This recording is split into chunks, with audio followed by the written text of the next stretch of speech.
ગોવર્ધન પટેલ કવિ વીઆઈટી માંડવીથી આવું છું.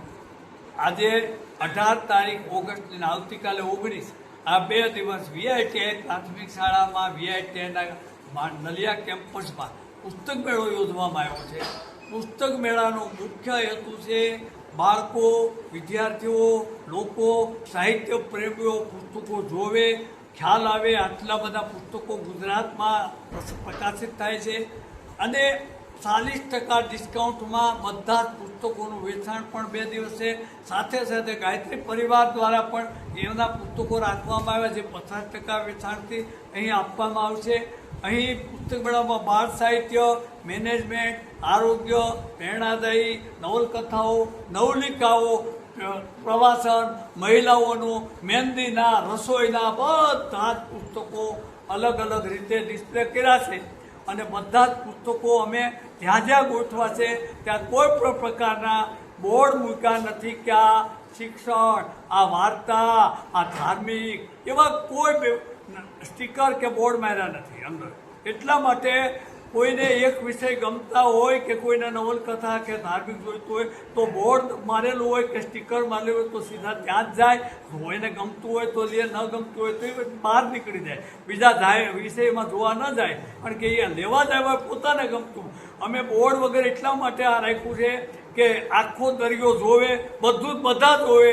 ધક્કો ખાધો હોય તો બધા જોવે, એને ગમતું ન ગમતું એ વાત અલગ વાત છે, પણ બધા જ પુસ્તકો જોવે.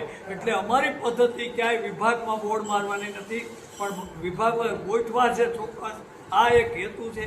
અમે ઈચ્છીએ છીએ આ અમારો 102મો પુસ્તક મેળો છે. 102 2010માં શરૂ કર્યો. પહેલો પુસ્તક મેળો જાયન્ટ્સ ગ્રુપ માંડવીમાં અમે સપોર્ટ અને એમાં ડીપી સાધુઈઝમાના કેવળ નિરીક્ષક હતા, એમના સહકારથી શરૂઆત કરી હતી. આજે 102 પુસ્તક મેળા પૂર્ણ થાય છે. એનો આનંદ છે. આપને બધાને આ મહાસપૂર્ણ ન્યૂઝ ચેનલના માધ્યમથી જણાવું છું. કાલ સાંજ સુધી પુસ્તક મેળો સવારે 10 થી 5 ખુલ્લો છે. આપ બધા આવો, બધાને મોકલો અને એક જેમ આનંદ મેળામાં જઈએ એટલા જ ભાવથી પુસ્તક મેળામાં બધા આવે, વધુ દર્શન કરે, જોવે. એટલી મારી વિનંતી છે. એક દાખલો આપીને મારી વાત પૂરી કરું છું. પુસ્તકોનું દર્શન શબ્દ જ્યારે બોલું છું ત્યારે શું કામ દર્શન બોલું છું કે અમારે કેરા ગામની હાઈસ્કૂલમાં પુસ્તક મેળો હતો ત્યારે સ્વામિનારાયણ મંદિરને સાંખ્યોગીની બહેનો હાથમાં ફૂલ લઈને 20 જેટલે સંતો, સ્વામીજીઓ હાથમાં ફૂલ લઈને બધા ટેબલ ઉપર ફર્યા હતા, પુસ્તકોને વધાવ્યા હતા. આ ઘટના બની હતી. એટલે આનું ખૂબ મહત્વ છે. અને આપણે માત્ર એક દ્રષ્ટિથી ન જોઈએ, સર્વાંગી વિકાસ દ્રષ્ટિથી. સૌનો આભાર. રામચંદ્રજી જાડેજા, યુનિયન અધ્યક્ષ કચ્છ જિલ્લા શૈક્ષિક મહાસંઘ. આમ તો 20 વર્ષથી જિલ્લાનું પ્રતિનિધિત્વ કરું છું. પછી ગોરધનભાઈ કવિ હોય એમની સાથે અનેક પ્રકારના કાર્યક્રમો જિલ્લા લેવલે એમની સાથે હું રહ્યો છું. આ વીઆરટીમાં પાયાના પથ્થર કહી શકાય એવા માવજીભાઈ બારિયા સાથે પણ ઘણું બધું કામ કર્યું છે અને એમણે આ સંસ્થાને ઊભી કરવામાં એમનો મહત્વનો ફાળો રહ્યો છે. અત્યારે અમરાભાઈ જ્યારે અહીંયા ચાર્જ જઈને સંભાળી રહ્યા છે એ પણ ઘણું આ અબડાસા વિસ્તારને, શાળાઓને તેમજ ઘણી બધી પ્રવૃત્તિઓમાં એ પણ ખરેખર અમને મદદરૂપ થતા હોય છે. આજે આ પુસ્તક મેળામાં ગોરધનભાઈએ અમને આમંત્રણ આપ્યું. અમારી લગભગ 5-7 શાળાઓ એમને નક્કી કરી છે. અમે પુસ્તકો જોયા અને એમનું પ્રવચન સાંભળ્યું ગોરધનભાઈનું કે આ યુગમાં, કોમ્પ્યુટર અને મોબાઈલના યુગમાં પણ આજે પુસ્તકોની ખરીદી લાખોની થાય છે. એટલે કે આજે લોકોને એના પ્રત્યે રુચિ છે અને વાંચન પણ કરે છે, એ એની સાબિતી છે. એવી જ રીતે હરેશભાઈ અહીંયા એ ગાયત્રી પરિવારનું અહીંયા મોટું જબરદસ્ત સંકુલ છે, એમાં આયોજન કરી રહ્યા છે. અને પૂજ્ય ગુરુજી એ જે એમનું વજન જેટલું એમણે પુસ્તકો લખ્યા છે એ બધા પુસ્તકો પણ આજે અહીંયા પ્રદર્શન કરવામાં આવ્યા છે. સાથે ગોરધનભાઈના પુસ્તકો પણ અહીંયા પ્રદર્શિત છે. માટે સૌ શિક્ષક મિત્રોને ખાસ વિનંતી કે આપ આ 2 દિવસનો મેળો છે આજે અને કાલે તો મોટી સંખ્યામાં પુસ્તક જોવા ખરીદવા પધારો એવી. Lakhdhirsinh Jadeja, BRC coordinator Abdasa.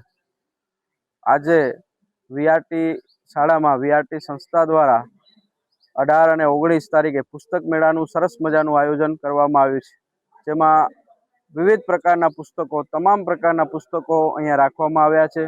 સાથે સાથે ગાયત્રી પરિવાર દ્વારા હરેશભાઈ આયા, જેઓ અહીંયા નલિયામાં સેવાકીય પ્રવૃત્તિ કરી રહ્યા છે, તેમના દ્વારા પણ ગાયત્રી પરિવારના અનેક પુસ્તકો અહીંયા રાખવામાં આવ્યા છે, જેના દ્વારા બાળકોમાં, સમાજમાં પુસ્તકો પ્રત્યેનું વાંચન વધે એ એમનો ધ્યેય છે. અને આ પુસ્તકો દ્વારા બાળકોથી માંડી અને બધા સુધી એક સારો એવો સંદેશો જાય એ એનો હેતુ છે.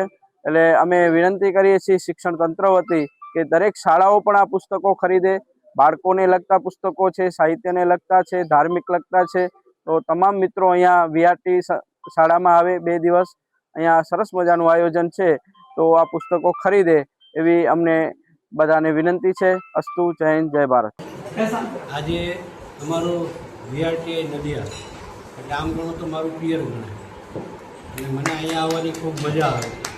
અને નલિયાના જે અત્યારે આપણી સાથે જે આગેવાનો બેઠા છે, જે મિત્રો બેઠા છે, જે હિતચિંતકો બેઠા છે, એ બધા જ આ ગ્રામ વિકાસની પ્રવૃત્તિઓના પ્રેરણાદાયી પાત્રો છે બધા.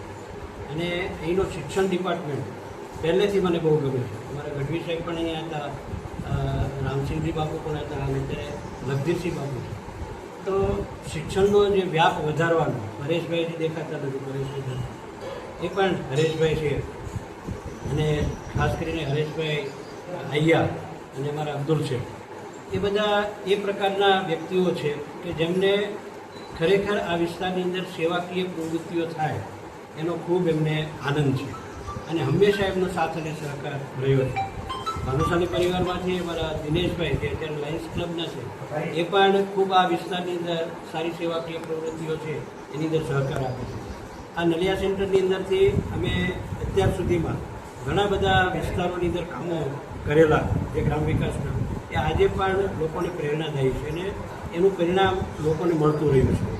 હવે આ વિસ્તારના અંદર અત્યારે અમરાભાઈએ જ્યારે આ જવાબદારી સંભાળી છે અને અમારા કવિભાઈનો એને સાથ સહકાર મળી રહે છે, ત્યારે મને લાગે છે કે આ વિસ્તારની અંદર ફરીથી ગ્રામ વિકાસની પ્રવૃત્તિઓ ધમધમતી થશે. અને આ વિસ્તારની અંદર જે અમે 26 બાળકો અમારી પાસે નહોતા ત્યારે પ્રાથમિક શાળા શરૂ કરી હતી, જે આજે 200થી વધારે બાળકો અહીંયા ભણી રહ્યા છે. આ વિસ્તારની અંદર જે જરૂરિયાત છે, ખરેખર વંચિત વિસ્તાર છે, ત્યાં આપણે આ સેવાની જ્યોત જલાવી છે, એ ખરેખર બધાને ઉપયોગી છે. મા ન્યૂઝ દ્વારા બધાને એક જ સંદેશ આપીશ કે આ સારી પ્રવૃત્તિઓ થાય એની અંદર આપણે જોતા ન રહીએ. Murli bakery, sinfully delicious. Anjar અને ભુજમાં સ્વાદનું વિશ્વાસપાત્ર નામ. દરરોજ તાજી અને ગુણવત્તાસભર બેકરી પ્રોડક્ટ્સ હવે તમારા શહેરમાં. અમારી વિશેષતાઓ: લાઈવ કેક, ભાજી પાવ, જન્મદિવસ, એનિવર્સરી, પાર્ટી તેમજ દરેક શુભ પ્રસંગ માટે ખાસ ઓર્ડર સ્વીકારવામાં આવે છે. Keep refrigerated, eat immediately. Murli bakery, Anjar and Bhuj. Order માટે સંપર્ક કરો. અંજાર +91 999 134 45050. ભુજ +91 75758 06666.